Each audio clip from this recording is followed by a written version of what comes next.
But thank you so much ಎಲ್ಲರೂ ಬಂದಿದ್ದಕ್ಕೆ. Female oriented ಅನ್ನೋದಕ್ಕಿಂತ ಬಹುಶಃ ಅಂದರೆ ಒಂದು ಕಾಸ್ಗೋಸ್ಕರ ಮಾಡ್ತಿರೋದ್ರಿಂದ ಇಟ್ ಈಸ್ ಅಂದರೆ ಐ ಶುಡ್ ಅಪ್ರಿಷಿಯೇಟ್ ನೀವು ಈ ಥರದೊಂದು ಸಬ್ಜೆಕ್ಟ್ನ ಪ್ರೊಡಕ್ಷನಲ್ಲಿ ತೊಗೊಂಡು ಫಸ್ಟ್ ಆಫ್ ಆಲ್ ಮಾಡ್ತಿರೋದು. ಆ್ಯಂಡ್ ನೀವು ಇದನ್ನ ಈ ಥರದೊಂದು ಕಥೆ ಮಾಡ್ಕೊಡೋದು. ನಮ್ಮ ಡೈರೆಕ್ಟರ್ ಪವನ್ ಭಟ್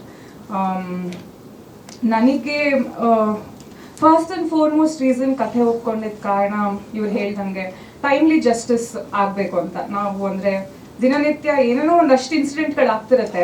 ಅಂದರೆ ಸಾಮಾನ್ಯ ಇನ್ಸಿಡೆಂಟ್ಗಳಲ್ಲೇ ಕೂಡ ನಾವು ನಮಗೆ ಸಮಯಕ್ಕೆ ತಕ್ಕಂತೆ ಆ ಸಮಯಕ್ಕೆ ಕರೆಕ್ಟಾಗಿ ನಮ್ಗೆ ಏನೋ ಒಂದು ಸಿಗ್ಲಿಲ್ಲ ಅಂತಂದಾಗ ಎಷ್ಟು ಕೊರಗ್ತೀವಿ, ಬೇಜಾರಾಗುತ್ತೆ, ಹತಾಶೆ ಆಗುತ್ತೆ. ಬಟ್ ಈ ಥರದ್ದು ಒಂದು ಸೆನ್ಸಿಟಿವ್ ವಿಷಯಗಳನ್ನ ನಮಗೆ ಅದರಲ್ಲಿ ಕರೆಕ್ಟಾದ ಟೈಮ್ಗೆ ನ್ಯಾಯ ಸಿಗ್ಲಿಲ್ಲ ಅನ್ನೋದು ಒಬ್ಬ ಹೆಣ್ಣಾಗಿ ಇವಾಗಿಂದು ಹಿಂದೆನೂ ಅಷ್ಟೇ ಇವತ್ತು ನೋಡ್ತಾ ಇದ್ದೀವಿ. ಈ ಕಾರಣ ಈ ಸಿನಿಮಾ ಮಾಡ್ತಿರೋದನ್ನು ಮುಂದಕ್ಕೆ ಈ ಥರದ ಇನ್ಸಿಡೆಂಟ್ಗಳು ಆಗದೆ ಇರಲಿ, ಸಂಭವಿಸದೇ ಇರಲಿ ಅಂತ. ಸೊ ಈ ಥರದ್ದು ನಾವು ವಾತಾವರಣದಲ್ಲಿದ್ದಾಗ ಒಬ್ಬ ಮಹಿಳೆಯಾಗಿ ನನಗೂ ಕೂಡ ನಿಮ್ಮೆಲ್ಲರ ಈ ಸಾಕಷ್ಟು ಜನ ಮಹಿಳೆಯರು ಕೂತಿದ್ದೀರಾ, ಐ ಥಿಂಕ್ ಎಲ್ಲರೂ V share the same thought. ಬರೀ ಹೆಣ್ಮಕ್ಳು ಅಂತ ಅಲ್ಲ, ಇಲ್ಲಿ ಗಂಡಸರಿಗೆ ನಿಮಗೆ ಹೆಂಡತಿಯರಾಗಲಿ, ಅಕ್ಕ ತಂಗಿಯರಾಗಲಿ, ಮಕ್ಕಳು, ಹೆಣ್ಮಕ್ಳಿರೋರು ಎಲ್ಲರೂ V share the same thought. First of all ಈ ಥರದ ಇನ್ಸಿಡೆಂಟ್ಗಳು ಆಗಬಾರ್ದು, ಆದ್ರೂ ಅದಕ್ಕೆ ನಮಗೆ ಟೈಮ್ ಕರೆಕ್ಟಾಗಿ ನ್ಯಾಯ ಸಿಗಬೇಕು ಅನ್ನೋ ಒಂದು ಬೇಸಿಕ್ ಥಾಟ್ ನನಗೆ I want to be a part of the film. ಅದನ್ನ ಹೊರತುಪಡಿಸಿ ಅಂದರೆ ಅರ್ಚನಾ ಆಗಿಬಿಟ್ಟು ಒಬ್ಬ ಆರ್ಟಿಸ್ಟ್ ಆಗಿ ಯೋಚನೆ ಮಾಡೋದಾದರೆ ನನಗೆ ಮಾಡೋಣ ನಿಮ್ಮಲ್ಲಿ ಎಷ್ಟು ಜನ ಪ್ರೈಮಲ್ ಫಿಯರ್ ಅಂತ ಒಂದು ಸಿನಿಮಾ, ಹಳೆಯ ಇಂಗ್ಲೀಷ್ ಸಿನಿಮಾ, ಅದು ಯಾವ ಲೆವೆಲ್ಗೆ ಅದರಲ್ಲಿ ಆ್ಯಕ್ಟಿಂಗ್ ಹೇಗಿದೆ ಅಂತಂದರೆ ಈ ಥರದ್ದು ಅಂದರೆ ಪ್ರತಿಯೊಬ್ಬ ಆ್ಯಕ್ಟರ್ಗೆ ಆ ಥರದೊಂದು ಪಾತ್ರ ಮಾಡಬೇಕು ಅನ್ನೋದೊಂದು ಡ್ರೀಮ್ ಇರುತ್ತೆ. ಐ ಥಿಂಕ್ ನನಗೆ ಕನ್ನಡದ ಮಟ್ಟದಲ್ಲಿ ಯುದ್ಧಕಾಂಡದಲ್ಲಿ ಆ ಥರದ ಒಂದು ಅವಕಾಶ ಸಿಕ್ಕಿದೆ. ಹೇಗೆ ಅನ್ನೋದನ್ನ ನೀವು ಸಿನಿಮಾದಲ್ಲಿ ನೋಡಿದ್ರೆ ನಿಮ್ಗೆ ಗೊತ್ತಾಗುತ್ತೆ. ಅಂದರೆ ಇಟ್ ಇಸ್ ಸಿಮಿಲರ್ ಲೈನ್ ಅಥವಾ ಕ್ಲೋಸ್ ಟು ದಟ್ ಲೈನ್ ಅಂತ ಹೇಳ್ಬೋದಲ್ಲ. ನೀವು ನೋಡಿದಿರಲ್ಲ ಸಿನಿಮಾ? ನೀವು ನೋಡಿದಿರ?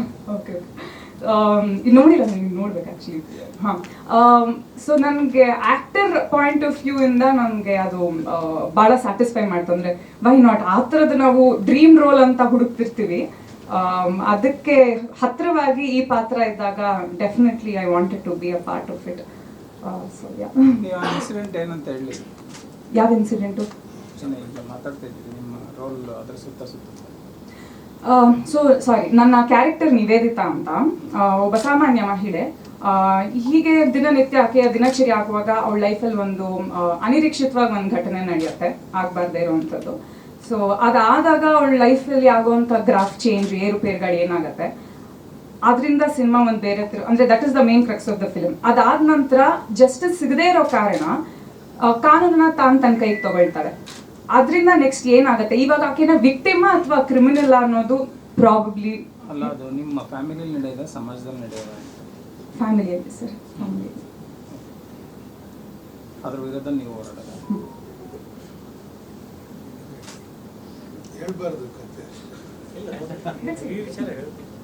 ಅದೇ ಏನು ವಿಷಯ ಅಂತ ಕೇಳ್ತೀನಿ. ಅವ್ರು ಆಗ್ಲಿಂದ ಇನ್ಸಿಡೆಂಟ್ ಅಂತೀಯಾರೆ.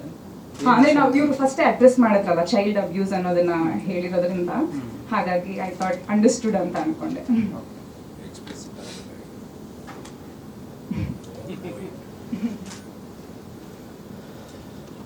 ಆಮೇಲೆ ಸಾಂಗ್ ಕೂಡ ನೋಡಿದ್ರಿ, ಮೇಕಿಂಗ್ ವಿಡಿಯೋ ನೋಡಿದ್ರಿ. ಸೊ ಅದರಲ್ಲಿ ಒಂದು ಅರ್ಥ ಗೊತ್ತಾಗಿರುತ್ತೆ, ಸಾರಾಂಶ ಸಿನಿಮಾದ ಏನು ಅನ್ನೋದು ಒಂದು ಜಿಸ್ಟ್ ಗೊತ್ತಾಗಿರ್ತಲ್ಲ, ಹಾಗಾಗಿ ಅದನ್ನ ಸ್ಟ್ರೆಸ್ ಮಾಡಕ್ ಹೋಗ್ಲಿಲ್ಲ. But that is the incident. ಹೆಚ್ಚಿನ ವಿಡಿಯೋಗಳಿಗೆ ಪ್ರತಿಧ್ವನಿ ಯೂಟ್ಯೂಬ್ ಚಾನೆಲ್ ಸಬ್ಸ್ಕ್ರೈಬ್ ಮಾಡಿ, ಬೆಲ್ ಐಕಾನ್ ಕ್ಲಿಕ್ ಮಾಡಿ.